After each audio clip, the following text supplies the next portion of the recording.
Hello and welcome to Nullitaire Gaming, where we play games with 0 players. In other words, we play bots against one another. And in this series, we're playing Root with the Clockwork expansion. The Clockwork expansion includes bots for all of the original factions in the game of Root, and we're going to play all of those bots against one another. If you haven't seen the first video in this series, I recommend that. I'll put a link to the full playlist in the description below. In the first video, which is somewhat lengthy, surprisingly, I go through the bots and indicate some of the ambiguities that need to be resolved in order to play those bots efficiently and effectively. So I've given the interpretations that I intend to use for this playthrough. And now it's time to start. So we're going to set up the game and put the bots up against each other and see who wins.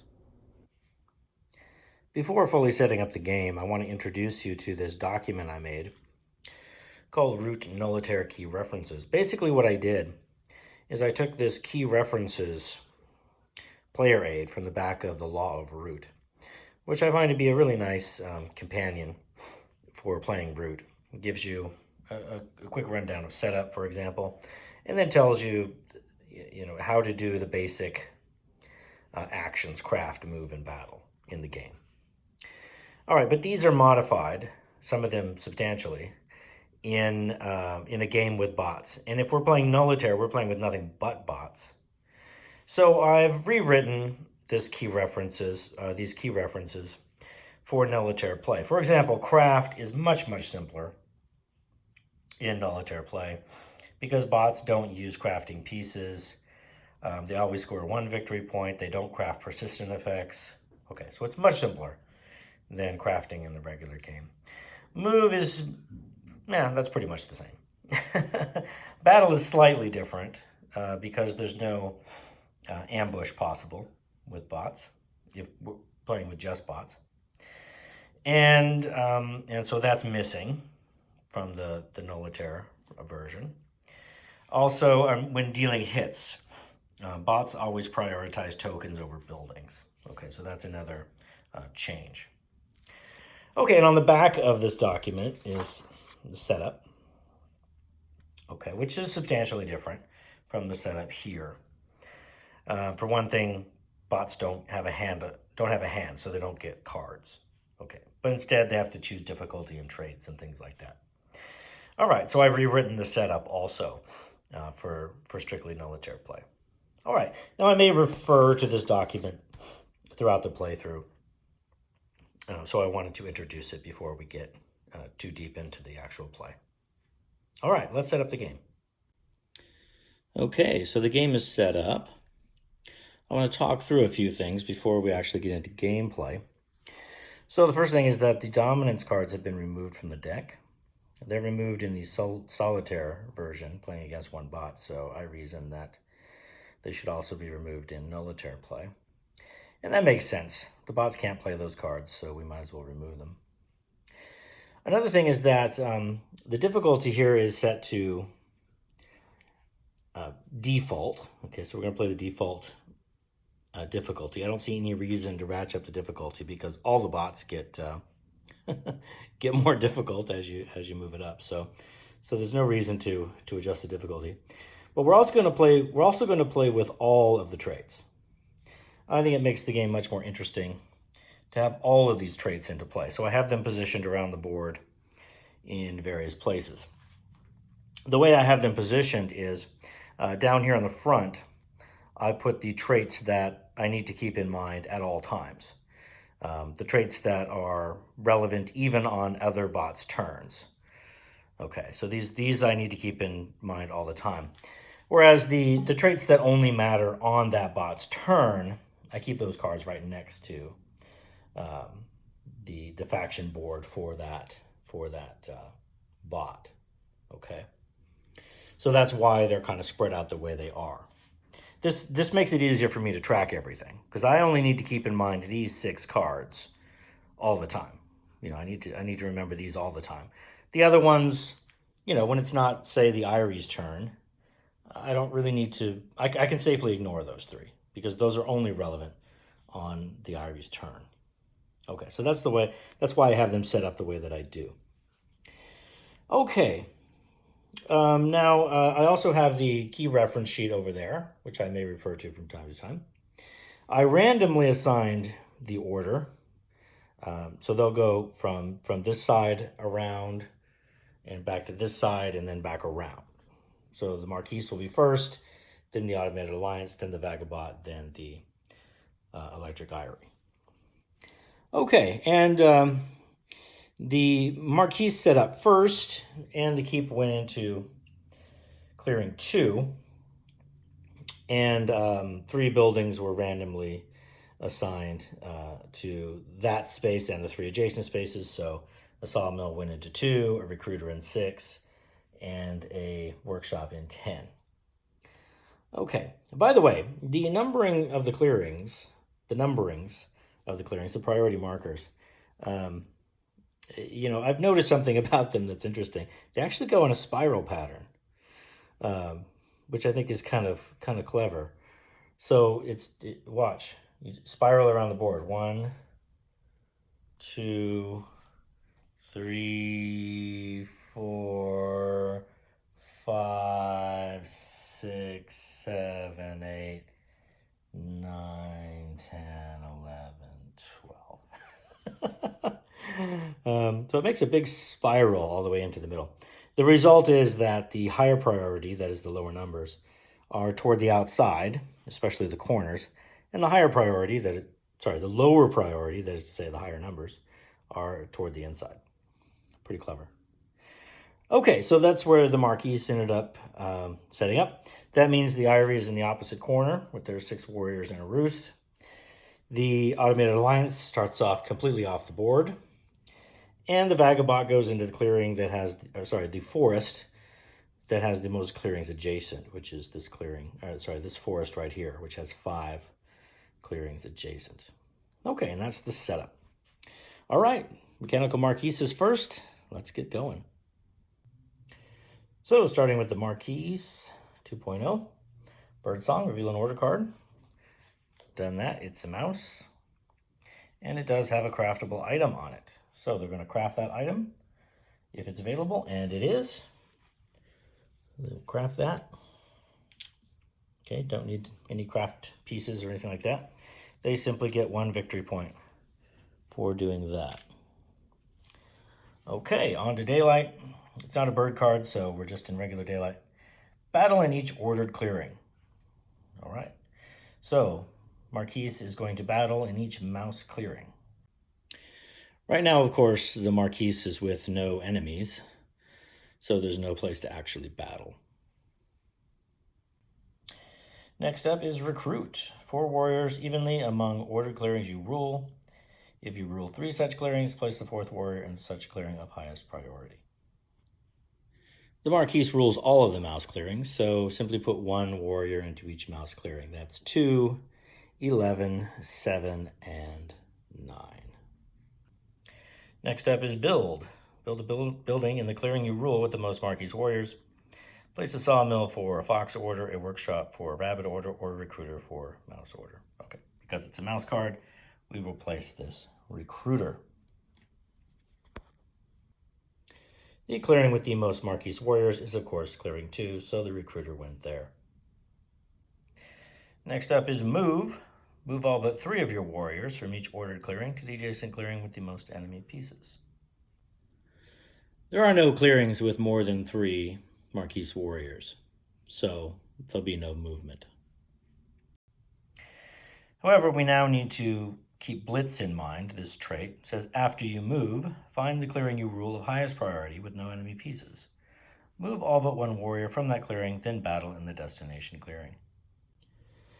Well, the highest priority clearing that the Marquis rules is obviously clearing 1. And because the Marquis doesn't have more than 1 warrior in that space, there'll be no movement because of Blitz. Next up is Expand. If you do not place a building this turn and have 5 or fewer buildings on the map, discard the order card, draw a new one, and repeat daylight. Well, the Marquis did place a building, place a recruiter, so that does nothing. We move on to Evening. Score a victory point of rightmost empty space on the ordered building's track. If the ordered card is a bird, use the track that would score the most. Okay, looking at the ordered track, that's mouse. Marquis scores 1 victory point. So the mechanical Marquis scored 2 victory points in their first turn. They now discard the order card, and that's the end of their turn. Automated Alliance is next. They reveal an order card, and it's a mouse again. This time, however, without a craftable item. So they will not craft an item. So, third point in Birdsong, Revolt. If the order card is a bird, do this in daylight instead. It is not. It is a mouse. So, remove all enemy pieces from the ordered sympathetic clearing with the most enemy pieces and place the ordered base there. To revolt, the ordered base must be on this board. Well, the ordered base is on this board, but the problem is there's no sympathy on the board. So there is no ordered sympathetic clearing right now, and therefore no revolt will happen. So we move on to Public Pity. Public Pity. If you did not revolt this turn, spread sympathy twice if you have 4 or fewer sympathetic clearings, or spread sympathy once if you have 5 or more. Okay, there is obviously 4 or fewer. So they will spread sympathy twice. How do you do that? Well, you look over here.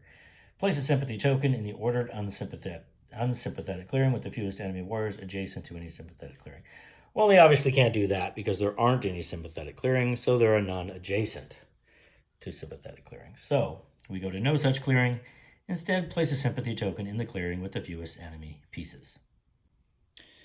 There are several clearings on the board with only 1 piece, so they will go with the highest priority, which will be 1. The Automated Alliance places a sympathy token in clearing 1. They do not score any victory points for that, since it's the first one. But now they spread sympathy again, because they're doing it twice for Public Pity. So they do it again. Place a sympathy token in the ordered unsympathetic clearing with the fewest enemy warriors adjacent to any sympathetic clearing. So now is there a mouse clearing adjacent to this sympathetic clearing? Yes, that's 9. So they will place sympathy in clearing 9. And now they do score a victory point for that. So they have 1 victory point now. Okay, that was Public Pity. Now on to Daylight. Spread sympathy again. So they're going to do it one more time.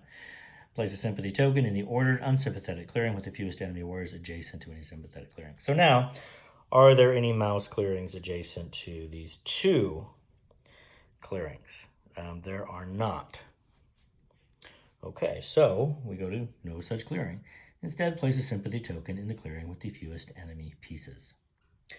Now, as I mentioned in the first video of this series, spread sympathy for the Automated Alliance is probably the most controversial of the instructions on all these bots. It really requires some interpretation. But I just interpret it pretty literally. And I'm fine with it being the case that sympathy doesn't spread so much as sometimes jump around. Because there was no mouse clearing adjacent to clearings 1 and 9, reading this literally, no such clearings, we just place sympathy in the clearing with the fewest enemy pieces. We would place a sympathy token way down here in 3 because there's only 1 piece there and it's the highest priority clearing with only 1 piece.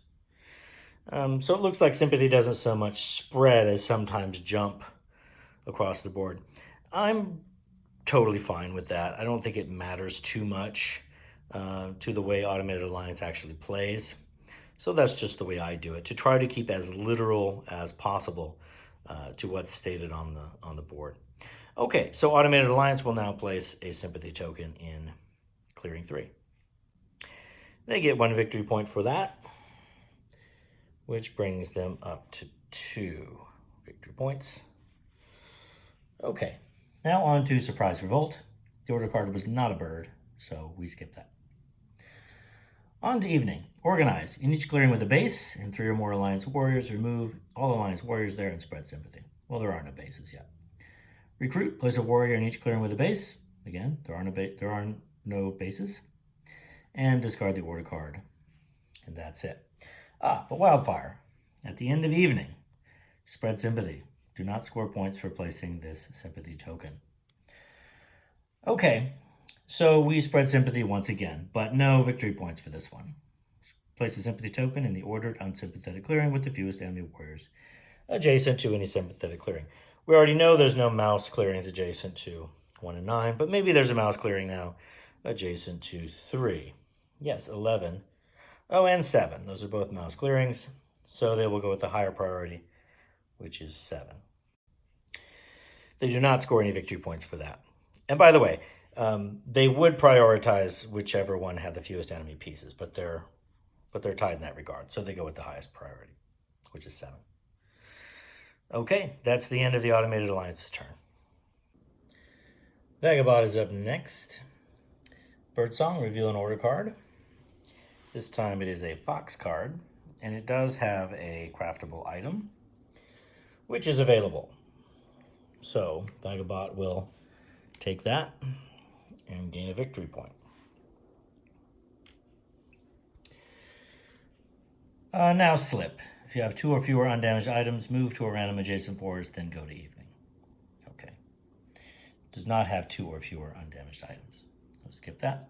Now daylight. Take the actions ordered in daylight actions. That means look over here and do whatever the order card is. This is a fox. We will follow the fox trajectory on the daylight action. So the first thing is explore. Okay, explore. Move to the nearest ruin, exhausting 1 item per move, then exhaust 1 item to take an item from that ruin. Okay, well, as it happens, the Vagabond pawn is adjacent to every clearing with ruins, so it will simply go to the highest priority, which will be 6. So Vagabond moves to clearing 6 and explores the ruins there, finds a new item. It exhausted 2 items, one to move there and the other to explore, and because it picked up its 6th item, 1 item moves up into the battle track. And since Vagabond had an exhausted item, it was an exhausted item that went up there. Okay, so that's explore. Next is battle. Battle. Move to the nearest clearing with any pieces of the enemy with the most victory point, then exhaust 1 item to battle that player. Score 1 victory point per enemy warrior removed. Repeat this action, exhausting 2 items per extra battle as many times as possible. We need to keep in mind all of these 3 traits for the Vagabond, which all deal with battle. So first off is the Berserker. Whenever you battle, instead move to the nearest clearing with the most pieces and target the player with the most pieces there. As I said in the first video in this series, that requires some interpretation. But the way I interpret it is that Vagabond will stay in its current clearing so long as there is an enemy there, and it will just target the player with the most pieces there. If it's somewhere where there are no enemies, either an empty clearing or a forest, then it will move to the nearest clearing with the most pieces, and the nearest adjacent clearing with the most pieces, and target the player with the most pieces there. Okay. Also, Adventurer. You could battle no more than once per turn, and then at the end of daylight, repeat quest as many times as possible. So that limits battle to just once, rather than what it says on the Vagabond's faction instructions.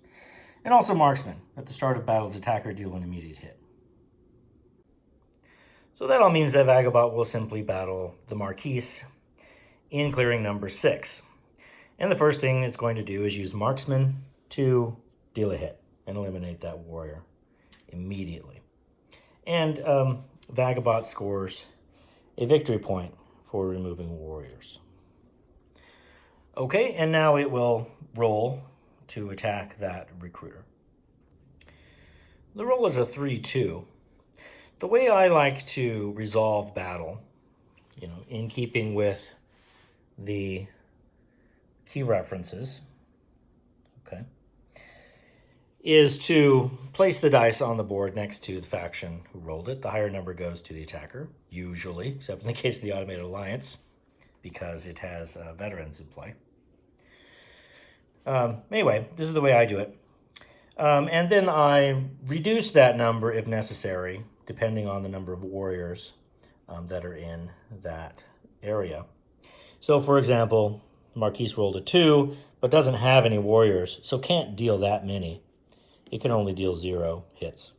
So just reduce that down to 0, because there are no warriors there.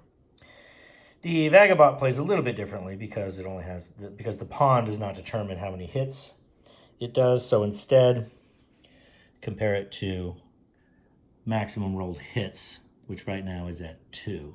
So this goes down to 2. Okay. All right, but now we apply effects. Okay, for one thing, that is an undefended building, so the attacker does an extra hit, so it goes back up to 3. Okay, I think that's the only effect in play here. Well, actually, we should remember fortified. The Marquis's building take 2 hits to remove. Taking a single hit won't remove it. But the Vagabond has rolled high enough here to destroy that recruiter. So that's what happens. Because Vagabond removed a building, it scores 1 victory point for that. Okay. Also exhausted an item in order to do that battle. Now, because of Berserker, because of Adventurer, Vagabond cannot battle anymore. Can only battle once per turn. So we move on from battle to special. Okay. Well, special again is pretty boring with the thief. We should go here. Exhaust 1 item to take the action on your character card. Skip this action if it would have no effect. Okay, so exhaust an item and then do this special thing, which is, like I said, pretty dull with Vagabond. It says take a random card from the enemy in your clearing with the most points there, then most pieces there. Well, actually there aren't any enemies in the Vagabond's clearing. So actually in this case, Thief does nothing, does it? Usually Thief just gives Vagabond a victory point because it can't actually take cards from another bot. It just scores a point instead. But in this case, I guess it actually can't do anything because there's nobody there. Okay. Well, never mind.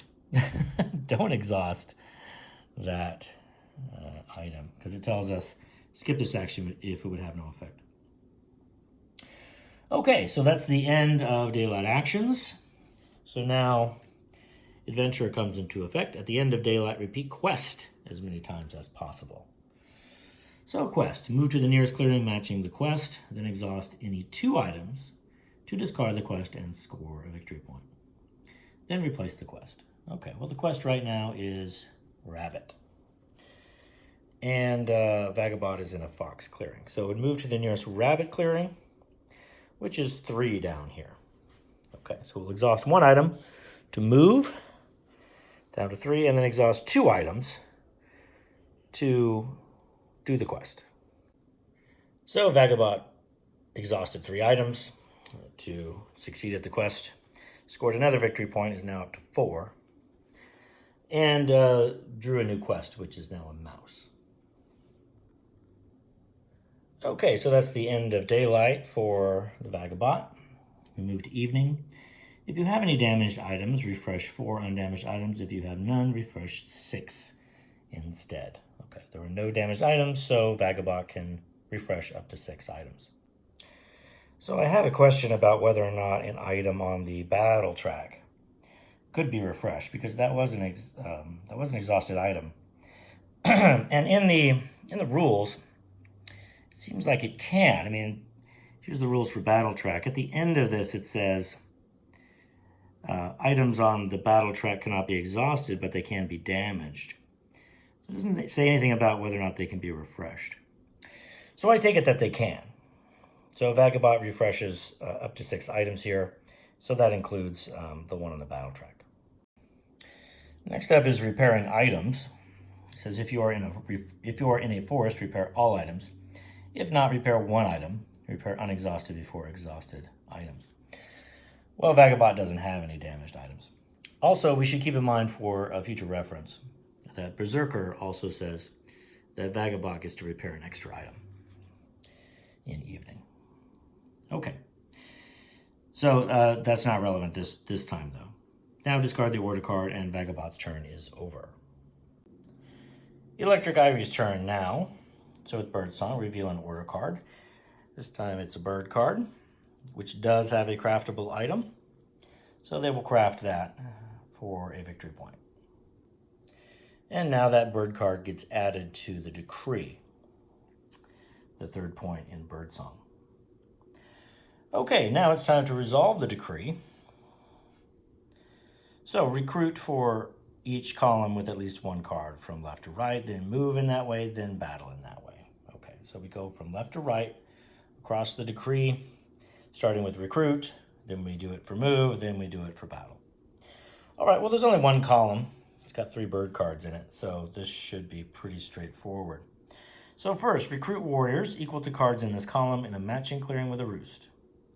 Well, there's only one clearing with a roost, and it's this rabbit clearing here. But since this is the bird column and birds are wild, that's a perfectly acceptable spot. So the Eyrie will recruit in clearing 4. The Eyrie plays 3 warriors because there are 3 bird cards in that column. And it's worth pointing out, although it's not relevant in this particular situation, that nobility is a trait that's in play. So the Eyrie will fall into turmoil if they can't place a roost and if they cannot place a warrior. So in either of those situations. So if they try to recruit and aren't able to, they will also fall into turmoil. However, turmoil is not such a bad thing for them because whenever they fall into turmoil, they don't lose victory points. Instead, they score 1 victory point per bird card in the decree. So it's actually not such a terrible thing, although it does clear the decree. So it does have this kind of resetting feel to it. Okay, so that's recruiting. That's the last column, so we move on to move. From the matching clearing, you rule with the most Eyrie warriors. Obviously, that's clearing 4, which is the only clearing with warriors. Move to an adjacent clearing with no roost. If all of them have a roost, move to the one with the fewest enemy pieces. Leave warriors to exactly rule the origin clearing or equal to cards in this column, whichever is higher. So they're going to leave behind 3 warriors to match the 3 cards in that column. Okay, destination ties. Yes, we're definitely going to have destination ties here because there are 3 possible destinations with no roost. So move to such a clearing with the fewest enemy pieces, then lowest priority. Okay, so they're going to move from clearing 4. They're going to move 6 of their warriors to leave 3 behind. And there are 3 possibilities, clearing 9, clearing 12, and clearing 8. None of them have a roost, so they will move to a clearing with the fewest enemy pieces. All right, well, there are 3 enemy pieces in 9. There's 1 in 12 and 1 in 8. Okay, so that narrows it down to 8 and 12. And then the next order of priority is to go with the lowest priority rather than highest. So the Eyrie are kind of backwards from the other bots in that regard, and that means they're going to go to 12. So that's the end of move. We go on to battle. In a matching clearing, the defender is the player with the most buildings, including 0. If this column has the most cards, deal 1 extra hit. Okay, well, the only clearing in which the Eyrie can battle is 12, so they will battle there. The roll is a 3-2, and once again, I placed them out here to compare the number of warriors because the number of warriors indicates the maximum hits allowed by a roll, usually, except the Vagabond is a different story. Okay, so the Eyrie can deal 3 hits, but the Marquis can only deal 1, so we reduced that to 1 because it only has 1 warrior there. Okay, and then we apply effects. Well, the Eyrie gets an extra hit because the column it's currently using in the decree for this battle has the most cards in it. So technically they're doing 4 hits, but that's kind of irrelevant. It's not going to do anything. Okay, so it's lose 1 for each of them. Well, that's the end of the decree. So we finished battle there.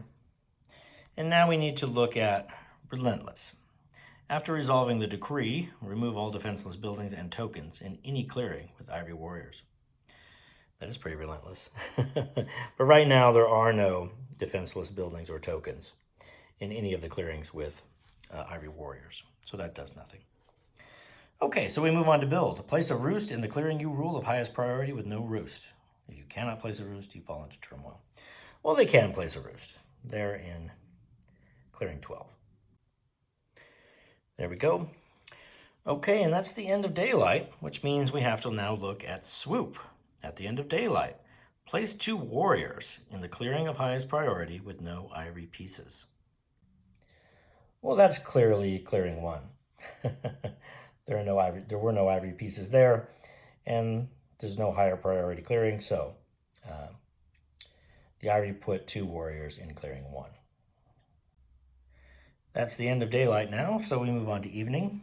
Score the victory point listed on the rightmost empty space on the roots track, which is 1. So the Eyrie score 1 victory point, bringing them up to 2. So we managed to make it through 1 whole turn. Each bot had 1 turn. And this is the state of the board at the end of that turn. The Vagabond has 4 victory points, and the other 3 factions each have 2. And I'm going to end this video here, mostly because I want to hear from you all. Who do you think is going to win this? I'd like to know who you think is going to win, and more importantly, why? Okay.